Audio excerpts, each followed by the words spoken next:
অনেকে জানতে চেয়েছেন আবার অপসম্প্রদায় কাকে বলে এবং অপসম্প্রদায় কোনগুলো। প্রথমে বলি অপসম্প্রদায় কাকে বলে। ভগবানের সাথে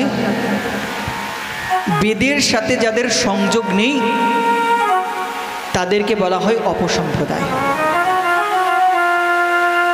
এই সম্প্রদায়ের এক নাম মনমুখী সম্প্রদায়, মনে যা চাইল তাই চলবে। অপসম্প্রদায় কটি? অপসম্প্রদায় 13টি। তোতারাম দাস বাবাজি মহারাজ তার একটি বাংলা পয়ারের মাধ্যমে তিনি বলে গেছেন অপসম্প্রদায় কোনগুলি। শ্রী শ্রী গৌড়ীয় কণ্ঠহার গ্রন্থে থেকে লব্ধ এই পয়ারটি কি বললেন, সকলে গুনবে 13টি হয় কিনা। আউলে বাউলে কর্তা ধ্বজা নেরাদর বেশাই সহজিয়া সখী ভেগি স্মারত জাত গোসাই অতিবারি চূড়াধারী গৌরাঙ্গ নাগরে তোতা কহে 13 সঙ্গ নাহি করে। কটি হলো? সকলে কোনো এবার। আউল, বাউল, কর্তা ভজা, কর্তা ভজা একসাথে, নেরা, দরবেশ, সাই, সহজিয়া, সখী ভাগ্যী, স্মার্ত, জাত গোসাই, অতিবারী, চূড়াধারী, গৌরাঙ্গ নাগরী। কটা হলো? 13টা হয়েছে। তোতা কহে এ 13 সঙ্গ নাহি, নাহি কি বেশি বেশি করি, সঙ্গ নাহি করি। তোতারাম দাস বাবাজি মহারাজ বলছি এই 13 অপসম্প্রদায়ের কখনোই সঙ্গ করো না। কেন? দেখো এর প্রত্যেকটি সম্প্রদায়ের বৈশিষ্ট্য আছে, তো আমি সেই দিকে বিশেষ বলবো না। তো এক কথাই বুঝে নাও অপসম্প্রদায়ের বিশেষ কিছু লক্ষণ। যারা অপসম্প্রদায়ী হবেন তাদের ধারা মনমুখী ধারা, বেদের সাথে ভগবানের সাথে তাদের কোনো সংযোগ নেই। দ্বিতীয়ত অপসম্প্রদায়ী যারা হন তারা কখনো কখনো বলেন আমি শিবকালী দুর্গাকে নির্মাণ করেছি, আমি শিব, আমি দুর্গা, আমি স্বয়ং ভগবান। জানবে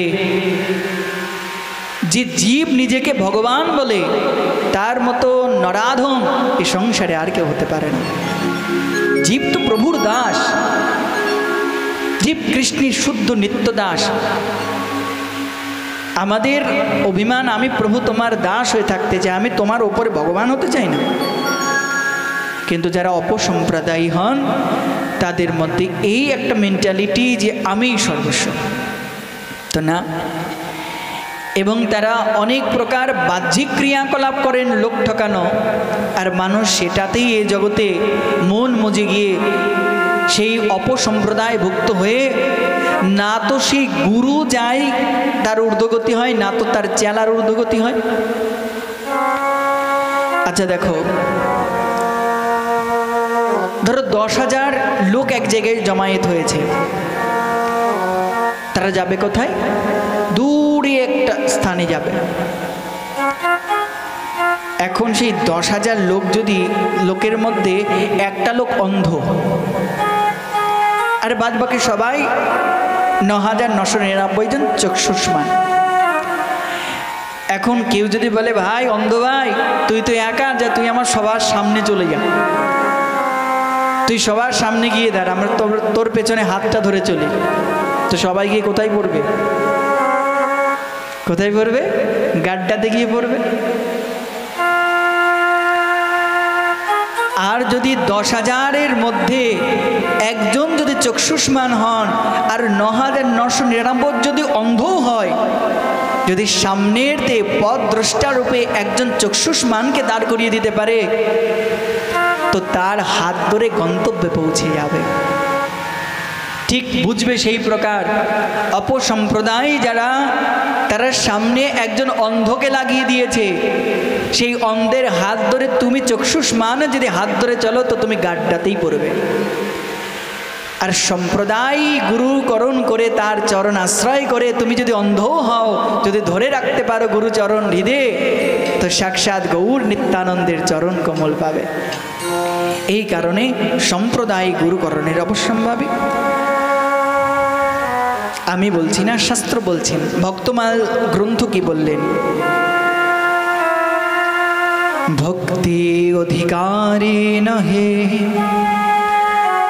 সম্প্রদায় বিনে, সম্প্রদায় বিনে যত দেখো ভুবনে, অন্য উপাসক স্থানে কৃষ্ণ দীক্ষা করে, বিপর্যয় হয় সেই সংসার না তরে। ভক্তি অধিকারী নহে সম্প্রদায় বিনে। সম্প্রদায় বিহীন যদি হও, সে ভক্তির অধিকারী হতে পারবে না, আর সে কখনোই ভগবানের কাছে ফিরে যেতে পারবে না। এ জগতে কত কত এরকম অপসম্প্রদায় আছে। আগে জিজ্ঞাসা করে, বাবা তুমি কোন মন্ত্র নেবা? কৃষ্ণ মন্ত্র? তো দেব। কালী মন্ত্র? হ্যাঁ দেব। শিব মন্ত্র? হ্যাঁ তাও দেব। আরে আমার কাছে ঝুলিতে সবই আছে। এ ঘোর অপসম্প্রদায়। সৎ গুরুর পদাশ্রয় করলে তোমার জনে জনে আলাদা আলাদা মন্ত্র দেবে না, একই মন্ত্র দেবে। সেই উপাস্য তত্ত্ব, রাধা গোবিন্দ তত্ত্ব, রাম সীতা, সে তত্ত্বই তোমাকে পাঠিয়ে দেবে। পদ্মপুরাণে অপূর্ব সুন্দর একটি শ্লোকে বললেন, অবৈষ্ণব উপদিষ্টেন মন্ত্রেণ নিরয়ম ব্রজে। অবৈষ্ণব উপদিষ্টেন, যদি অবৈষ্ণবের মুখে উপদিষ্ট মন্ত্র নিরয়গামী মানে নরকগামী করে, তাই হাত জোর করে সকলের কাছে মিনতি করব, চতুর্বিধ সম্প্রদায়ী গুরুর চরণ আশ্রয় করে ভজন করো। আজ নত কাল, কাল নত পরশু, একদিন না একদিন আমার গোবিন্দ মিলবেই মিলবে।